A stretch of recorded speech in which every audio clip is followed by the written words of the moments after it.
5. Bramble men. When Abimelech seized power in Israel, he murdered all the other sons of Gideon, save one, Jotham. Abimelech, whose mother was a Shechemite, appealed to his mother's relatives for aid and made himself king over Israel, reigning in Shechem. During the coronation ceremony, young Jotham, from a safe position on a mountain cliff nearby, disturbed the proceedings with a brief and telling parable. Jotham's words from the promontory on Mount Gerizim were these: "Hearken unto me, ye men of Shechem, that God may hearken unto you. The trees went forth on a time to anoint a king over them, and they said unto the olive tree, Reign thou over us. But the olive tree said unto them, Should I leave my fatness, wherewith by me they honour God and man, and go to be promoted over the trees? And the tree said to the fig tree, Come thou and reign over us. But the fig tree said unto them, Should I forsake my sweetness and my good fruit, and go to be promoted over the trees? Then said the trees unto the vine, Come thou and reign over us. And the vine said unto them, Should I leave my wine, which cheereth God and man, and go to be promoted over the trees? Then said all the trees unto the bramble, Come thou and reign over us. And the bramble said unto the trees, If in truth ye anoint me king over you, then come and put your trust in my shadow. And if not, let fire come out of the bramble, and devour the cedars of Lebanon. Now therefore, if ye have done truly and sincerely, in that ye have made Abimelech king, and if ye have dealt well with Jerubbaal and his house, and have done unto him according to the deserving of his hands, for my father fought for you, and adventured his life far, and delivered you out of the hand of Midian. And ye are risen up against my father's house this day, and have slain his sons, 70 persons upon one stone, and have made Abimelech, the son of his maidservant, king over the men of Shechem, because he is your brother. If ye then have dealt truly and sincerely with Jerubbaal and with his house this day, then rejoice ye in Abimelech, and let him also rejoice in you. But if not, let fire come out from Abimelech, and devour the men of Shechem, and the house of Millo. And let fire come out from the men of Shechem, and from the house of Millo, and devour Abimelech." Judges chapter 9, verses 7 to 20. We have here a powerful parable against statism. The Bible is an anti-statist book because God, as Lord or Sovereign, refuses to share his glory with any other. Isaiah chapter 42, verse 8. Men have, since Babel, sought to gain sovereignty by means of the state.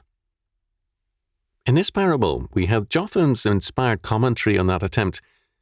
It is the idea of the states as represented in Abimelech, the theology of the anti-God state, which is here set forth.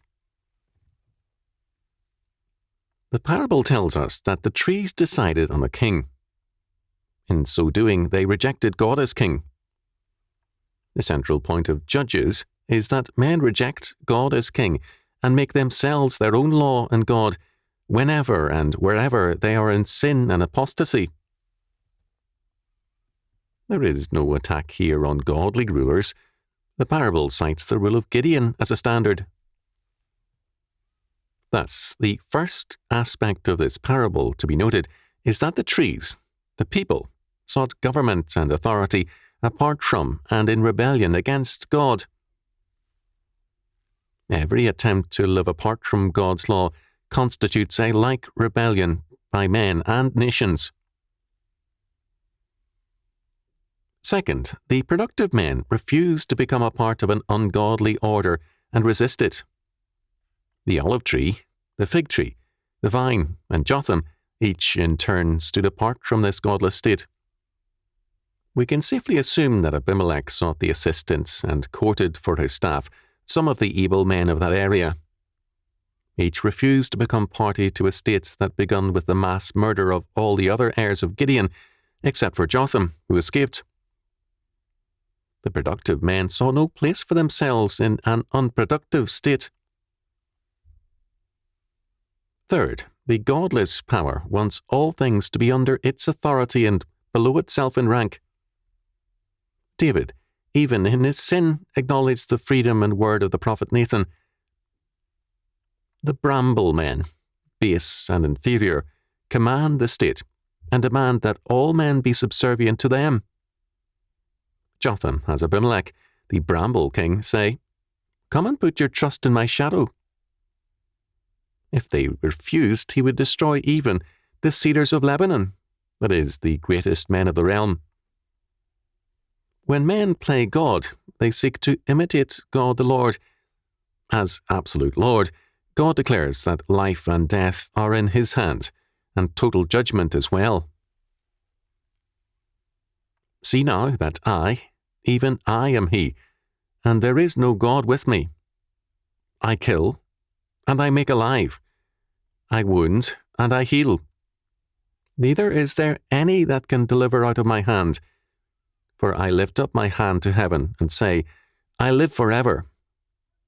If I whet my glittering sword, and mine hand take hold on judgment, I will render vengeance to mine enemies, and will reward them that hate me. Deuteronomy chapter 32, verses 39 to 41.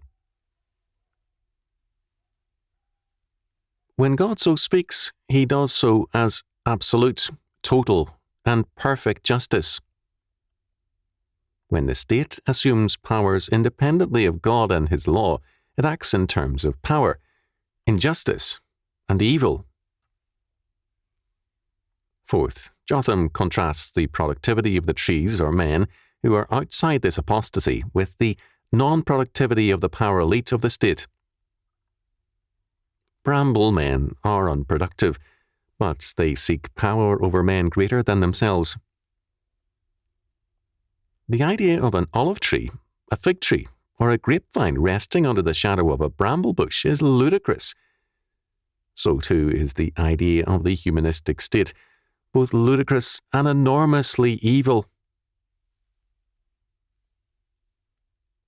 As bramble men take over a society and a civil government, productivity in that nation diminishes, because the goal of bramble men is to destroy their betters.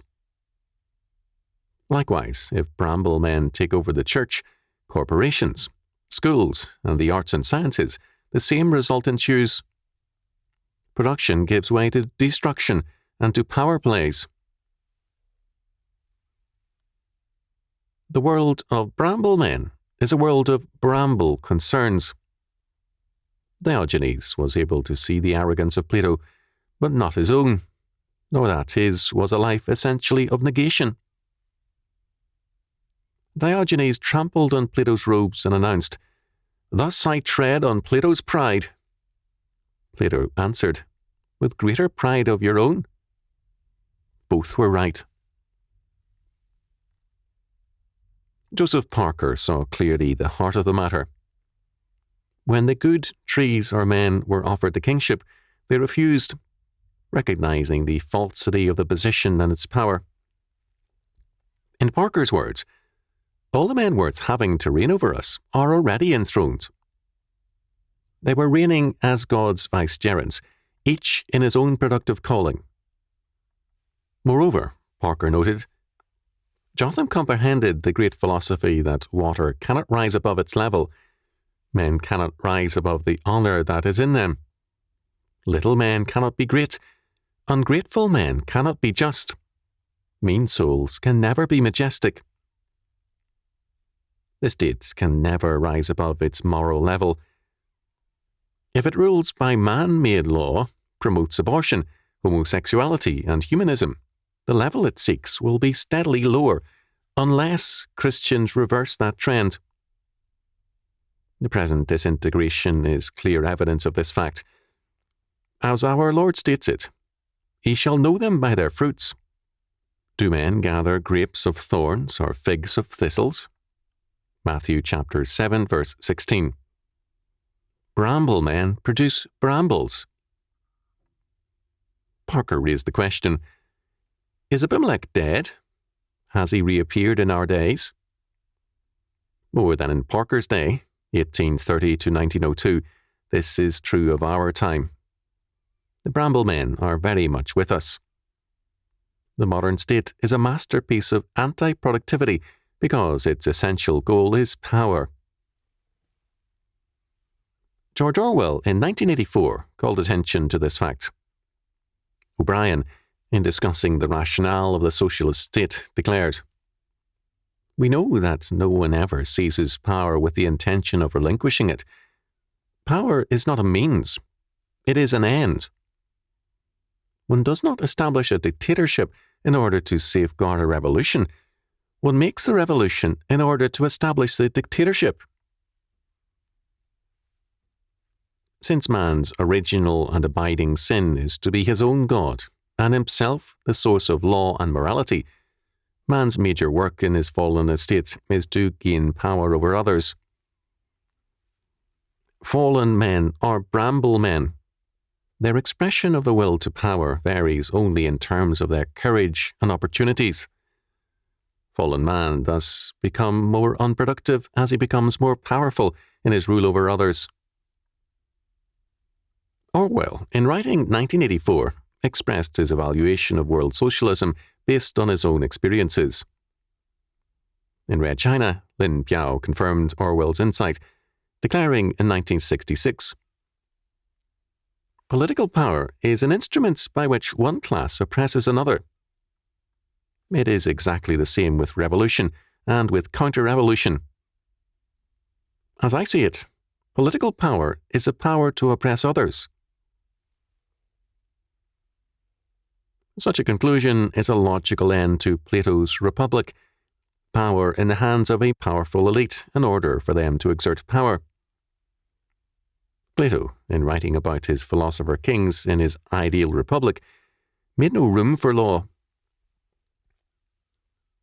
The fiat improvisations of the philosopher kings would provide the word of power, and hence wisdom. Only when Plato and his fellow tyrants lost all hopes of gaining their power state did Plato, late in life, write his Laws. Bramble men see the future as power, their power. Hence, their essential direction is always back to Babel.